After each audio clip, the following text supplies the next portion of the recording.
Thank you. So first, I want to say that I really appreciate the experience that Frank Robbins has and the value that he's brought to the city of Lago Vista. And I think that he will continue to bring to the city of Lago Vista, whether he's elected this cycle or not. But I think it's time for new voices and new thoughts to be part of the city's leadership. And my top priorities, if elected as city councilor, will be focusing on the details of the budget and on communication. So it's all about budget and communication for me. On budget, we must balance our spending on infrastructure, as I've said several times, and this means streets and water services and wastewater services. We must balance our spending on these things to meet the demands of growth without sacrificing the fantastic aspects of the city that brought us here. So we can't be fixing so many roads at once that it's impossible to get around, for example. We can't be spending so much money on roads and wastewater treatment plants that we get in debt in a way that gets us in trouble.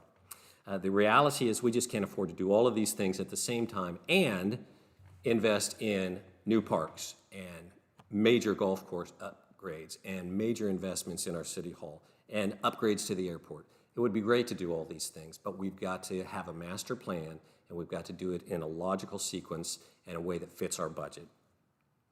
I have extensive experience in managing budgets.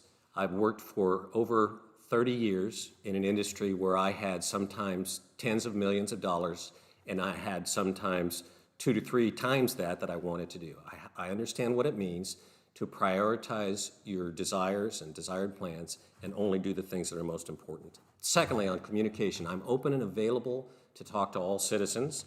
I've said I'm truly independent in the context of Lago Vista politics, and it's, again, not a national party statement. That means I'm supportive of the city investing in new parks, the library, the airport, and the golf course, but I don't support an open checkbook for any of these. And I insist that we must have a clear master plan and goals as we make these investments.